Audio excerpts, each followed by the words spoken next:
What's going on, everybody? In this video, I'm gonna show you what it really takes to build a successful gym. Today, I'm in Highland Park, Illinois at Win Performance, right? We're gonna be talking with Kerry Neal, speed enthusiast, the best speed coach in all the land, strength and conditioning coach, gym owner, entrepreneur, all of the above. We got a great video for you guys. Let's get into it.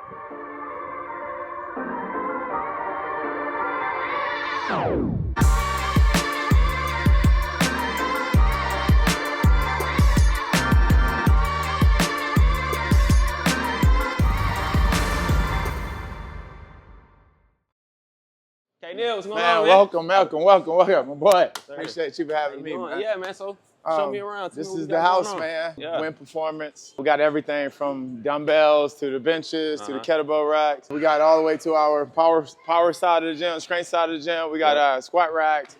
Kaiser is one of the things we use for athletes. Basically our cardio rack here, cardio side with treadmills, ton of box jumps. It's kind of messy here. Boys been putting a lot of work in all season. Nah, that's a good sign. You know what I mean? Absolutely. Staying busy. The real goal mine is the turf, though. We got 40 yards of turf. Yeah. We get everything done from speed and agility to football specific training to change direction plyometrics. So that's awesome. Yeah. One-stop shop. You guys kind of train anybody, like kids? Man, our clientele range from, I have a 75-year-old guy, right? He's a lawyer, to 7-year-old athletes, to everything in between. We got all pro guys, to NBA, to NFL, to Major League Baseball.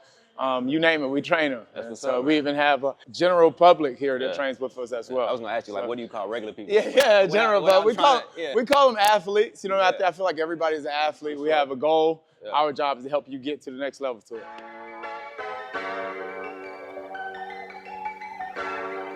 So, Kerry, take me back. Where you come from originally? Man, I'm from small town, Bunn, North Carolina. One stoplight, a prison. I think the last time I checked, it was 775 people that was in my hometown. Like total? Total, yeah, Dang. super small. So how big was your high school? I think we was 2A, so I want to say it was probably 800. We had a lot of kids from the outside, like counties that came to our school. Yeah. I think my graduating class was probably 85 to 100 kids itself. You know what I mean? So it was super small. That is crazy. So what all sports did you play in high school?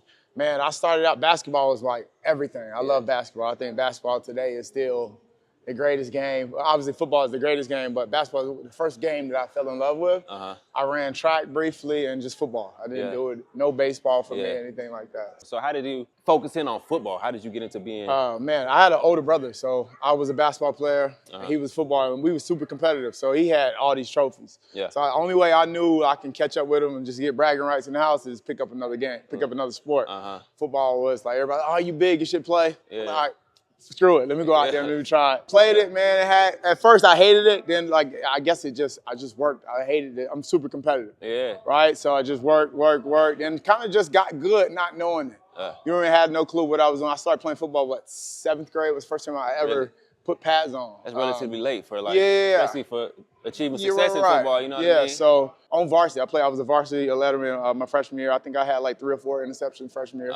We just covered 2 teams. I was a big safety. I'm just hitting shit across the middle. And it ain't coming across the middle, I'm trying to put pad on. You spoken like a true defensive player. Exactly. See ball, hit ball. Yeah, that's it. No, for sure. So, when did you realize that, all right, this football thing might be able to take me out of Bunn? I would say about my junior year, right? I probably had 132 tackles, 8 touchdowns, 16 sacks, you know what I mean? I probably had 4 or 5 picks. I want to say I took 3 to the crib. And I would say after that year, all my offers started coming. I'm about to say, that's when the college You know what I mean? That's Notre Dame. I committed early too, right? I think Notre Dame was my 3rd offer. I committed on the spot. Never even visit Notre Dame. Really? Yeah. Every Saturday, me and my grandma used to go to the grocery store, come home, watch football. Guess what's on? Notre Dame football. Notre Dame, Right? So that's the power of the Notre Dame network, right? For sure. So I told my grandma, they offered me, I'm going. I'm like probably 12 years old at the time, right?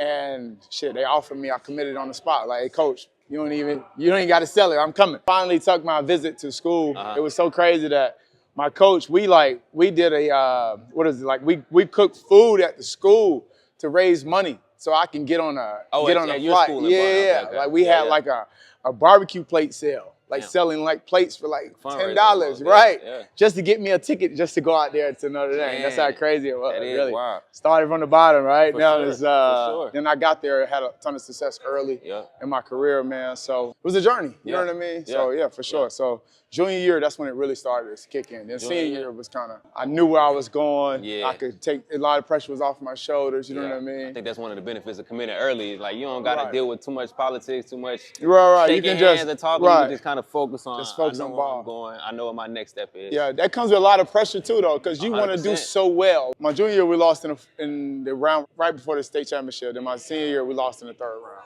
All right, you finish high school, you get to Notre Dame. Tell me what that was like. It had to have been a big cultural adjustment. I don't know what it was like. I don't know much about Bun, but I know coming from a city of 700 plus people to going to Notre Dame, one of the most prestigious institutions. Been in North Carolina, you get all 4 seasons. So it's super nice in North Carolina in the wintertime, but just getting used to that cold weather, getting used to the snow. Then it was a culture shock, right? Just being a black kid going to Notre Dame. Notre Dame was something like I always viewed like you think of a college movie, you think of Notre Dame. Like you got kids laying in the lawn playing frisbee. I never seen anything like that as a kid from Bun, North Carolina. Very similar experience, so it was a culture shock. I was kind of closed off to myself. Didn't really know how to interact, or just felt very uncomfortable interacting outside of like my teammates. You know what I mean? Then at Notre Dame, it's like not only is super competitive on the field, like you're in the class with the best students in the world. Like every student in your class is a valedictorian at some point. Or he's the top 1% in his craft, right? Where he's from, So it was very uncomfortable the first few years. But again, like the more success you have in ball, the more you almost forced to come out your shell when you have success early, because everybody want to talk to you. Like you're doing interviews, just after the games, you're doing the media, before the games, you know what I mean? Then you're on the leadership committee. So it was shocking at first. Then you kind of get used to it, man. You find your group of people. Then you focus, man. Like Notre Dame is really a place that you can really come in and lock in, because not too much going on in South Bend. Not at all. Right? So as you know, you experienced it as well, man. It's I think that's the gift about Notre Dame. That's the beautiful thing about Notre Dame is that you really can lock in. Exactly. So I highly recommend players that's really trying to it's a life after football, right? If you really lock in and come out your shell and do the networking thing, the people that you're gonna meet during that journey, man. Man, it's second to none, man. I still now benefit from that today, right? Just people that may come into the gym, or people that, hey, I know you played at Notre Dame, or they just want to come in and shake your hand, or, oh, my dad went to Notre Dame. Like, you know, everybody asks you what dorm you stayed in, right? So that's kind of the thing. It's kind of corny, but what dorm did you stay in? I stayed in Morrissey. You was in Morrissey? Yeah, what about you? Well, I was in Carroll. Oh, wow, you was on the other, you was in Chicago. I went through it, yes, literally. I'm talking about. And you know the Google on the other side of campus. Right. You had a bike? You had bikes. I found a way. You know what I mean? I made it work. They got scooters now. They got scooters now. That was kind of like later in. So at first we had the manual scooters. Like at first my first year I had a bike. Right. Then I got a manual scooter because I'm like, it's just a little bit more easy to get on and off and stuff. And then like my junior year is when they dropped like the 9-bot scooters, the electric joint. And I was just zooming the class. Wow. That's crazy. I wish we would have had that. It's different. You know, I don't know how the facility looked like when you was there, but the mud room, you know, when you're walking into the mud room, that just be filled with scooters at this point. So. Oh, wow, They really haven't changed a lot. I think when I got there. Was it still called the Goog? Yeah, it was called the Goog, But it's time for update. I think they should be. I think they're on the right track, though. Yeah, I think for sure. Everything Coach Freeman's doing, like, just kind of like reinventing the program, not from the sense of removing itself from the tradition, but just updating it. Just update it. Just need a system update. It's just like we update our phones, we got to update our lives, we got to update everything about. If you want the players to really maximize and just being able to compete with everybody in the recruiting realm, like when you show your facility, you're looking at Alabama, you're looking at all the SEC, right? Those guys are spending major dollars. Texas, Ohio State. You got Texas Tech. I think Texas Tech are spending a crazy amount of money. They got that oil money down there. Right, They doing it big. Notre Dame got that Notre Dame money. I'm not saying we can't compete. I'm not saying we can't compete. I just feel like it's time for our budget to actually go towards compete. You know? For sure.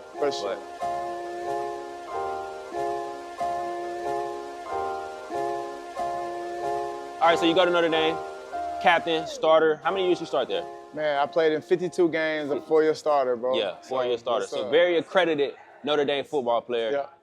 It's time to go to the league. How does that transition for you? Man, it was like a childhood dream. Came out 2010, undrafted free agent. I was devastated that I didn't get drafted. I get a call from a couple of different teams. My agent was at the time was like, "Hey, Indy is going to be a great spot for you. They know you. You right down the street from Notre Dame." Yeah. They said it was 9 guys, linebackers in. They compete for 7 spots. I was like, it's not 9 guys in this world better than me, right? Just been a young, like, confident dude. When I get the count, man, it was probably 16 linebackers, which was fine, right? Yeah, but that's not what they told you. Yeah, that's not what I told you, right? Though, that's the business side of it. So got there, I was on 4th string. So I worked my butt off, man. Then I'm getting reps with the ones. First preseason game, I led the league with 8 solo tackles. I'm like, oh man, ain't no way y'all releasing me. I'm balling, right? I just killed. Yeah. Second game, I want to say I had 5. Then it was like 3-3.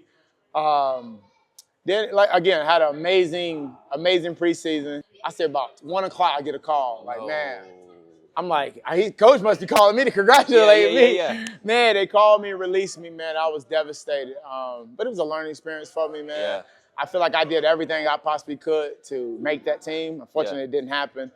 They ended up going with older guys on that time. Then I bounced around and did a free agent thing. I played in a different league, played in UFL. And after I got hurt again, I broke my foot. I was like, all right, this has got to be a sign from God. Yeah. Then in the midst of that, right, it helped me out. In the midst of all that training during 2010, my trainer at the time was like, hey, can you help me out with training some of the high school kids? Yeah. So I was already like divvy-dabbing in the training energy, right? And like I was getting like a lot of kids. Like I was like building a lot of momentum in the training space. Yeah. So and then when I leave and go play, it validates everything I was teaching now, right? My trainer playing in the league. Yeah. You know what I mean? So when I came, once I got hurt, I came back. I was rehabbing here, training. I was still doing the free agent thing, waiting for workouts. But I was still training in the morning. I'll work out in the morning, train myself in the morning, train in the afternoon. Yep. So once I closed that chapter of me being a ball player, that was like the first thing I fell in love with, trying to help other kids.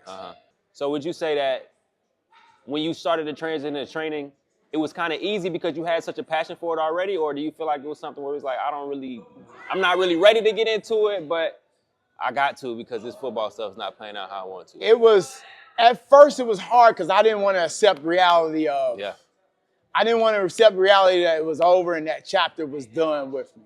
So now as an athlete, like you trying to, like football is such a big part of your life, it's almost become a part of your identity. So trying to detach myself from that, then accepting like, okay, I'm a trainer. My job is to help the next man, make him way better player than I was. You know what I mean? And that was, for me, that was easy because now like I'm helping like guys I really know and love and care about as brothers, right? I don't think D. Flem I don't even share it. Like he was like, D. Flem came in a year younger. He was a year younger than me, played the opposite side of me. Then he did his NFL pre-draft training with me. Went to the combine, played 5 years in the league. Him and RJ, Robert Bryant, who's a coach now in Miami, Ohio. Like I don't even share this story with him. Like having those 2 guys, trusting me, trusting me with the guidance of getting these guys ready for the league. To me, that meant more than, I still ain't shared this story. That meant so much to me, but just because like, okay, these are like my little brothers. I want to make sure I help these guys, do the best I possibly can to help these guys get in the league, right? And both of these guys had 5-7 years of league experience. D. Flynn won a Super Bowl.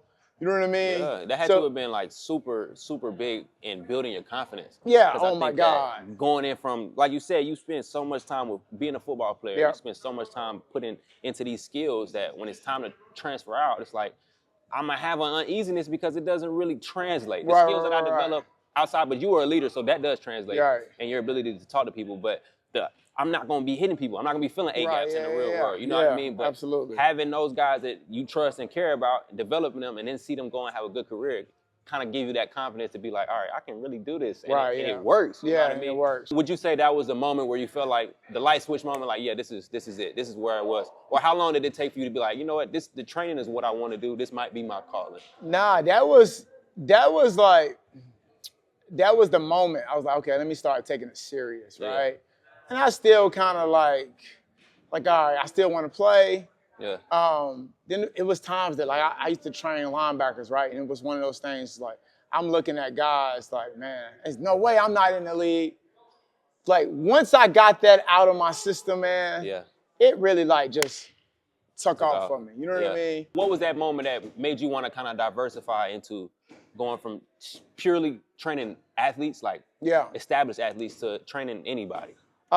Just having a passion of just helping people. Yeah. I feel like that's one of the biggest things, man. You feel like that's important for this industry? It is, just because like with the athlete world, like if you want to have a super successful business, like well-rounded, like from the beginning of the year to the end, I feel like you have to have a good balance of like your everyday clientele to your, because it's all business runs like this, right? So like you got athletes only for 8 weeks or 5 weeks. Mm-hmm. So if that's your only source of revenue, like what are you going to do? Like you're just going to make money for 5 weeks there and 8 weeks there? Yeah. You can't really run a super successful business like that. Uh-huh. So you almost got to adapt to like, okay, let me tap into like adults in the morning. Yeah. You know what I mean? I have a lot of my clients, I have doctors, I have plastic surgeons, I have lawyers and stuff that comes in the morning. They want that private time. Yeah. The gym is kind of quiet for them. Yeah. Then it transitioned into like your pro athletes. I had like literally yesterday we had 12 NFL guys in the gym. Uh-huh. Then you have your guys who are trying to make it to the league. You have your NFL NFL pre-draft guys. Yep. So that's about another 10 guys. You know what I mean? Then it's one of those things. It's just kind of, okay, high school. Let me tap into the high school. Let me not just be so football like centric. Let me tap into basketball as well. Because at the end of the day, our job is to get athletes stronger, faster, more mobile. You know what I mean? Healthier. You know what I mean? So like that. That's plug and play. Like even like adults, they want the same thing. Yeah. Like they want to get stronger. They want to be mobile, more mobile. They don't want to hurt. They want to be able to do the everyday functional things they do. It's called functional training, right? Exactly. Like the thing, I want to be able to pick up my son without my back hurting, without my shoulder hurting. So let's focus on those things through mobility, through strength training, through cardio, through power. You know what I mean? Uh-huh. Within an hour, okay, we'll see you tomorrow, right? Yep. And then it's really just showing people how much you care. Yeah. And I think that's the true testament of what win is, right? Yep. Just being able to meeting people where they are and just help them achieve their goal. That kind of leads me into my next question of how important is environment and like the social aspect of being a trainer and leading these interactions, but two, creating a culture and environment that people want to come in and look forward to coming into every day. Because it's bigger than just getting a workout in, especially with some of the older clients. There's a lot of conversations that have to be had and relationships that are built through it. Absolutely. I think that is the number one thing. Yeah. I think in this industry, right, I always tell my staff, man, it's 4 Ps. It's people first, right? Yep. Like people are the number one thing when it comes to this. So we in a service industry, right? People. Yep. You treat people great, they're going to tell a friend. Yep. You know how many people that I have from just referred by other people? Mm-hmm. I think everybody in here was referred from someone. Really? Right? I don't spend any money on Google ads and Yelp ads or anything like that. I just feel like to build it organically, I feel like you got to have like just focusing on the quality of work. Then the second P is just your product. Yeah. Is your product great? Is my product better than the next person? I believe so. I think numbers shows like just the pure number of people that come in through our door and just a different caliber of athletes, right? Not only we're getting like the top athletes in the world, we're getting like that top 1% of human who has a rigorous schedule, who have kids, right? Yeah. We're getting like the younger youth kids who are really serious about their craft. Yeah. We're getting the top football player in the state, the top hockey. I could train the top baseball players, and I never played baseball, right? Man. So it's one of those things, just that people, our product, right? They're not processed. We're easy to get in contact with. Like we try to get back to everybody in a timely manner. Then profit is that thing that comes last. Never put that first. I think those are the first thing you know when you're in a bad situation, when somebody's super money hungry and just, you know what I mean? The question more on a personal level is, you do a lot of things. You wear a lot of hats. You train a lot of different people, and you're in an industry where you're required to almost perform every day. You have a lot of social interactions. You lead a lot of interactions. Do you ever feel like, or have you ever got to a point where you felt a little bit burnt out, like you didn't have too much more energy to give? And if so, like, how did you kind of work through that? I won't say everybody say I'm different, but when I say I'm truly different in the sense of, man, like I truly love what I do. Yeah. So I have a passion and desire. I feel like not a lot of people have. Yeah. I wake up early. I stay up late. I wake up the next day the same guy. Like I try not to, like, whatever I face in life, man. Like no one ever know it. It's a good thing. It's been in me like that my whole life. Yeah. I grew up from like a single parent home, so it was one of those things. Like my mom had to be the mother, she had to be the father. So like just having that mental toughness was everything. Yeah. But I can truly say, like, I never really felt like burnt out. If I do need some time off, like I'll take it. Yeah. You know what I mean? Yeah. But right now, man, I'm young. I feel like it's like an athlete. Like you have a window. You need to maximize that window as much as you possibly can. Yep. Obviously, like you don't want to neglect your family and stuff like that. Nah. So I'm big on my family with me. Yeah. Like, hey, guys, you want to train with me? My baby's gonna be running around. Like, hey, guys, I think that's just what comes with me. Like, you know what I mean? I think that's a big. Me being a part of the gym for a couple of years now, I think that's a big thing that people respect about you. Yeah. Like, we can see how many different hats you wear. Right, yeah. You're the gym owner, you the workout leader, you're the head trainer, but then you also a father. Right, yeah. Especially in a culture where you got a lot of young men coming in and out the door, you're kind of setting the standard for that. Right, man. yeah, So for sure. hats off to that, man. I appreciate that's something that's very admirable. I don't it. have any kids yet. I'm not really in a rush either, but look, don't get in a rush. I tell you that. I'm telling you, that's something that's very admirable, and that people, I'm sure they see and they recognize. And that's something I love, man. I love my kids because, again, I feel like my kids are going to thrive to be athletes because I put them in a setting that they don't really have a choice. They see girls. They see high-level girls. They see high-level guys, right? They see guys doing everything from running. Like my son is 2. He's already running on the treadmill. Right? You've seen him. Like my daughter is 6 years old. She's in the speed class, and she's not the slowest. She's 6. She's the youngest, but she's not the slowest in the class. So, which is crazy. I feel like we on a good path. Yeah. But again, like for me now, it's just like, okay, don't push so much. Just make it fun. Yeah. You don't want to do it? Okay, cool. Life will swallow you up whole if you don't really go out and take control of it and continue to just thrive and just continue to just climb the ladder, right? You climb the corporate ladder. And I feel like when I first transitioned to sports, I wanted to see how big I can build this brand. Yeah. Then I noticed that the brand wasn't rewarding me in the sense of just from a financial. I'm literally struggling, like very candid. Like I'm living check to check. I'm still, you know what I mean? I'm like, man, I shouldn't be doing this if I'm putting all this time in, right? Then I'm looking at other like people in the industry, how much they getting paid. I'm like, hold on, man, I'm nowhere near that. Then I started researching, probably 5 years before I pulled the trigger, like I was trying to get out, but I couldn't find the right location. Then it was a fear as well, right? It's the fear of unknown. That's the thing about entrepreneurship. You never know who's going to support you. Everybody said they're going to support you until it happened, they don't support you, right? Really, sometimes until you really establish it, they don't really want to support, until other people support you. Right, so it was a fear. I stayed in there longer probably due to fear. But once I had my daughter, I'm like, man, what do I have to lose? Like, I'm barely making it here. Yeah. I feel like I can go do this on my own. Yeah. Right? Obviously, I like I said, I'm very competitive. So, like, I looked at 30 different buildings before I pulled the trigger here. Okay. I thought about leaving the state. I thought about going to the city. Then I found, this was the 30th location I looked at doing that journey. And it just made sense. It just felt right. It was close to the place I left, but I was looking at it as like, hey, I've been in competition my whole life. No one gave me my scholarship. No one gave me like my size, my speed, my strength. No, I had to go out and go get that. So I've never been a guy who was afraid of competition. Right? Just being a little brother, you competing with everything. Like literally everything. And I feel like that's life. Right? If you want to get to the top, you got to go out and compete. Put yourself on the line. And like I said, I put my 2 weeks in, and I remember like it was like September the 13th. It was a Friday. I stayed until the 27th. Didn't tell a soul. Didn't mention that you were leaving, or that you were starting something else? I was starting something else. Right? I didn't even tell people I was leaving. I told people the last day, hey y'all, this is my last day. You know what I mean? I opened up. I signed the lease here. I want to say it was like October. I had a grand opening probably like 4 weeks later. What year was that? October? It was 2019. 2019. Yeah, 3 months before COVID. So that was which is crazy. You know what I mean? I remember my first private client was here. Was a kid from Stevenson High School, Lil D lineman. Yeah. And I still just remember that moment, just like where we start. You know what I mean? That was like my first one.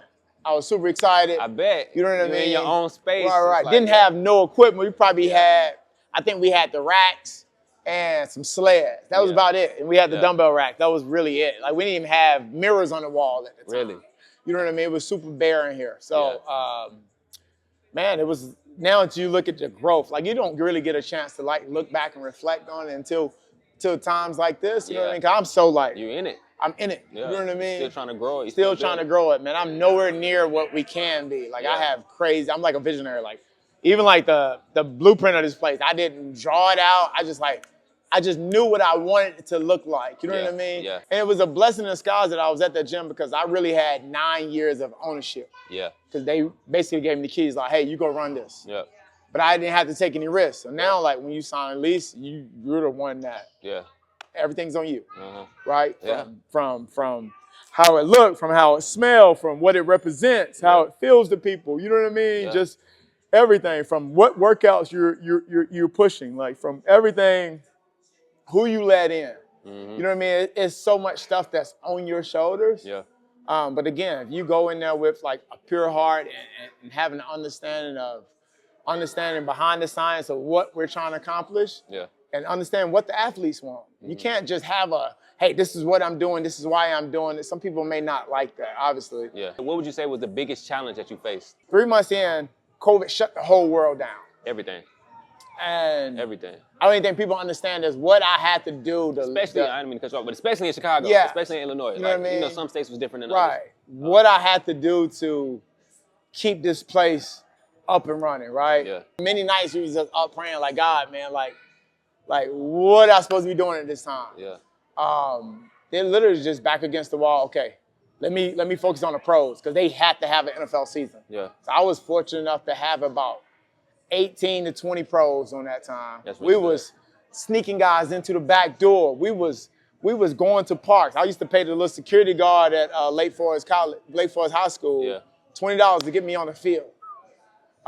Training kids outside. I literally used to load up my truck. With workout equipment to go house to house providing privates. You know what I mean? We was outside. Most people, it's COVID, right? So most people, I'm having masks on, gloves on, like just trying to figure it out, man. But really grinding though. Like, really putting in the work by any means. Like, right. Really, I think that's kind of like embodies the whole spirit of being an entrepreneur. Yeah, like, for sure. Especially like having the ownership. By like, any means, exactly. man. I got this gym. Right. I got this brand and this business. I can't let it die. It's like my kid at the time. Then you gotta feed your family too. It's like choice. You have no choice. Like, you gotta make it work. Then the high school kid's gonna come. The high school college kid's gonna come because the pros. Yep. Right. Yeah. Then you get the top high school kid. All the other kids who strive to be that, they're gonna come.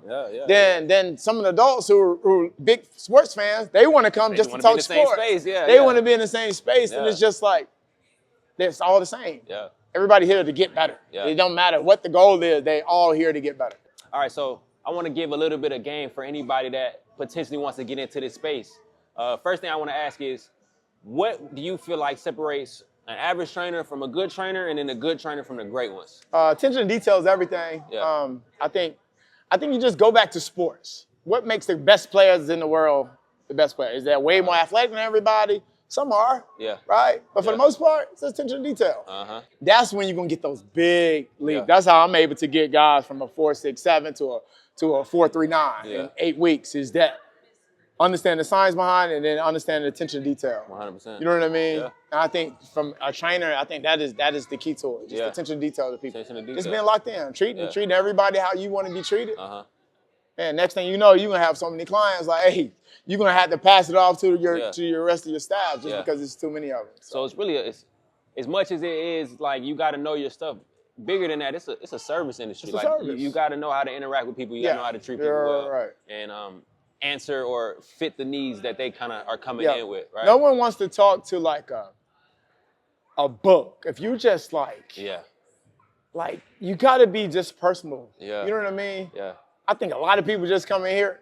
Hey, they love what we do, but they love the environment more. And like who you are. You know what I mean? Just who we are, what we stand for, how we push, and how we interact. I think I feel like I'm different because like I have a relationship with almost everybody that walks into my gym. Yeah. If I don't, I try to speak to everybody. Yeah. You know what I mean? Yeah. So from youth kids to the adults, even the parents that you know what I mean? Yeah. So I think that's one of the biggest parts, man. It's just treating people the right way.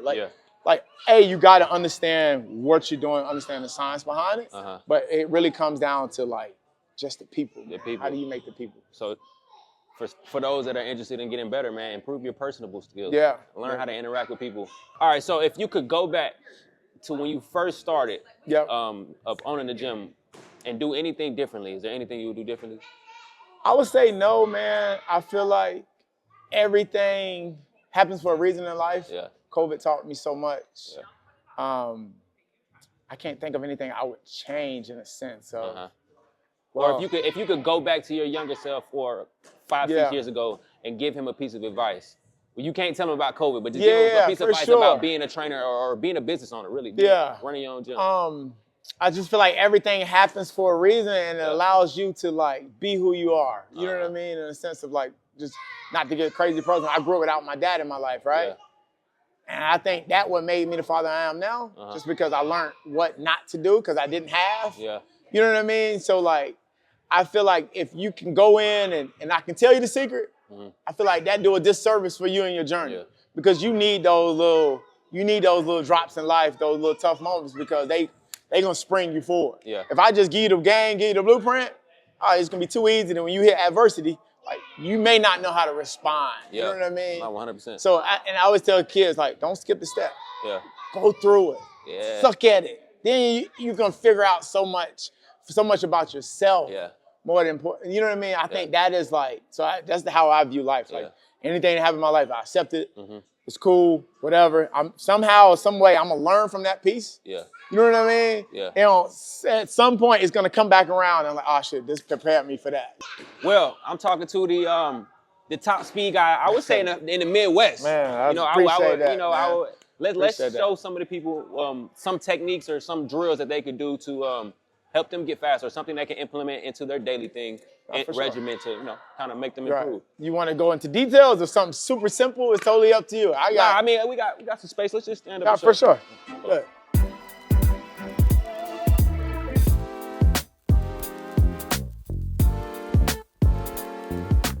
What you got for me? So I think speed is one of those things that so many people like complicate it so much.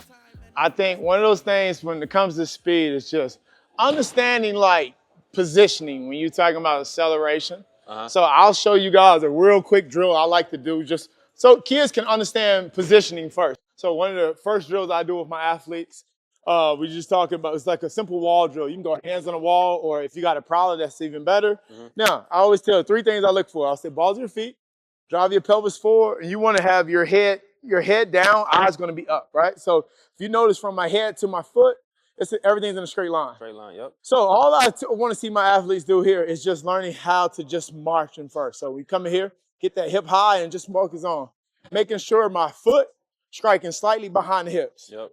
Right? We want to always be able to, when I hit the ground, I want to be able to move myself forward. Okay. So teaching kids this right here is one of the biggest things. So Avery, I'll have you hop up here real quick. Let me give it a try. So yeah, give it a little shot. So first thing I want to do, I want you to get on the balls of your feet. Get on the balls of your feet, drive your hips forward. Your head's going to be up, the eyes going to be down. Now, all I want to see you, I just want to see you march. So when you pull that toe up, right, I want to see you make sure you bring that foot back through the ground slightly behind your hip. You're just going to march from here. All right. We're just going to understand this position here.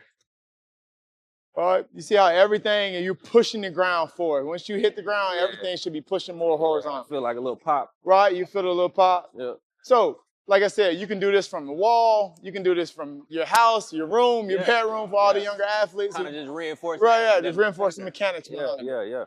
Then one of the easiest ways to get faster, right, is 3 ways, right? I always tell everybody some type of loaded sprint. Yeah. Some type of, if you got a hill at home that's not too steep, that, and just get somebody to time it as well, right? Those are the 3 easiest ways to get faster. Doesn't really take a lot of effort, a lot of equipment either. So if you want to hop in here, Avery, give them a quick little demo.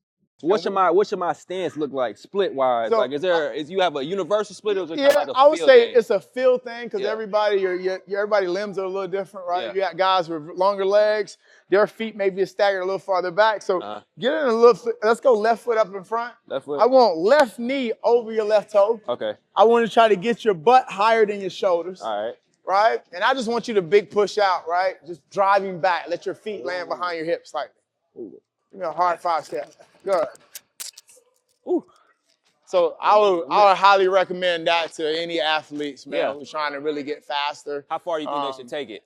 It varies. I would say for starters, probably 10 yards. Start with 10, then increase it 15, increase it 20, 30, 40. You know what I mean? What are some things like they can think about when they're doing these drills? Like, what do you feel like is most important? Obviously, we want to stay in a good body position, but like, where should I put my mind? Especially if I don't really have a good base in it, I don't really know how to run properly. Where should I be thinking? I always tell everybody, throw your hips. Think about when you're running, you really want to throw your hips in front and making sure you drive them behind you as you're doing the drill. Okay. Because what the sled does is it allows you to get in a good position because you're weighted. Yeah. Right? It's all about reinforcing the mechanics in the sled. Yeah. I think once you do that, like you'll see huge results. Also, you're gonna get stronger by doing the loaded sprint. I always tell people the easiest way to do a heavy load, then like contrast training, you go a heavy load and a non-assistant load, right? Yeah. So you'll run 10 yards, then you'll walk back, rest about 30 seconds, then you'll run without any load. Okay. You know, you do that for 3 weeks. Yeah. You know what I mean? Start with probably 50% of your body weight at the beginning of it. And you'll see you'll see results because you just built more power. Yeah. Speed is all about how much force can you apply to the ground horizontally. It has to go in the right direction. So that's a real game. I hope you guys are paying attention. Yeah, for sure. I ain't gonna give y'all too much. Not too much, but no, that's more than enough. For sure. More than enough.